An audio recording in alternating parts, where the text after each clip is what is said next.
Olha, hoje em dia o tal do método Monte Carlo é usado para simular basicamente tudo, do mercado financeiro até a previsão do tempo. Mas a origem dessa ferramenta é uma das histórias mais malucas e improváveis da ciência. Pensa só, envolve uma guerra mundial, um gênio no tédio total e um simples jogo de cartas. Pois é, vamos entender como é que tudo isso se conecta. Essa pergunta soa até como piada, né? Mas acredite, foi exatamente isso que aconteceu. E para a gente entender como uma coisa levou a outra, a gente precisa voltar um pouquinho no tempo para um dos momentos mais tensos da história. Imagina o cenário. Segunda Guerra Mundial. O mundo pegando fogo. Nos Estados Unidos, uma corrida desesperada contra o tempo chamada Projeto Manhattan. A missão? Construir uma bomba atômica antes que os inimigos conseguissem. O desafio era absurdo. E no meio de tudo isso, existiam problemas de matemática que ninguém, simplesmente ninguém sabia resolver. Eram considerados impossíveis.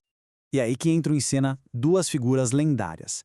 De um lado, Stanisław Ulam, um matemático genial, descrito como meio caótico, meio brilhante, sabe?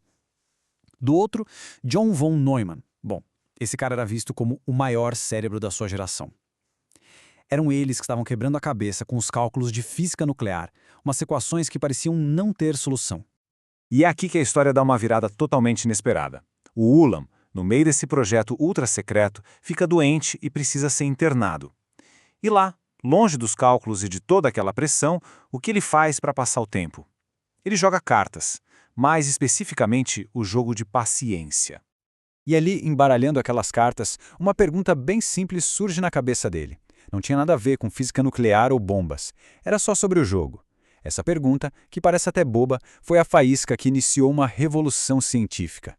E então veio o estalo. Ulam sacou que não precisava de uma fórmula matemática perfeita para descobrir a probabilidade de ganhar.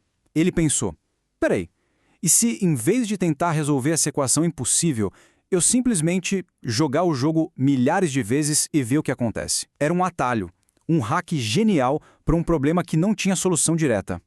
A ideia era brilhante, e quando o Ulam contou para o von Neumann, ele na hora entendeu o poder daquilo. Mas claro, um projeto secreto precisava de um codinome, e a origem desse nome é tão boa quanto a história do método em si. A lógica por trás do nome é ótima, porque tem uma conexão pessoal. O tio do Ulam, aparentemente, gostava de uma aposta e vivia perdendo dinheiro no famoso cassino de Monte Carlo. Como o novo método deles dependia totalmente de aleatoriedade e probabilidade, igualzinho a um jogo de cassino, o codinome Monte Carlo caiu como uma luva. Simples e genial. Ok, a ideia estava na mesa, o nome estava decidido, era hora de testar. Só tinha um detalhe: simular milhares de cenários na mão era impossível. Eles precisavam de uma ferramenta nova, algo que mal existia na época. Então eles recorreram a um dos primeiros supercomputadores do mundo, o ENIAC. Pensa num monstro, uma máquina que ocupava uma sala inteira gigantesca, mas que tinha exatamente o poder de cálculo que eles precisavam para rodar as simulações que Ulam e von Neumann tinham imaginado. E com o ENIAC rodando, eles finalmente começaram a ter respostas para aquelas perguntas impossíveis da física. Eles simularam como os nêutrons se comportavam, calcularam as chances de partículas atravessarem barreiras, enfim, conseguiram os dados que eram essenciais para o projeto. O método tinha funcionado. Depois que a guerra acabou e os segredos do Projeto Manhattan vieram à tona, o método Monte Carlo não ficou guardado numa gaveta. Pelo contrário, ele explodiu e começou a se espalhar por todas as áreas da ciência e da indústria que se possa imaginar. Hoje, o legado daquele joguinho de paciência está por toda parte. É usado em finanças para prever o mercado, na meteorologia para saber se vai chover, no desenvolvimento de inteligência artificial, na medicina e, claro, até em jogos e apostas. É impressionante.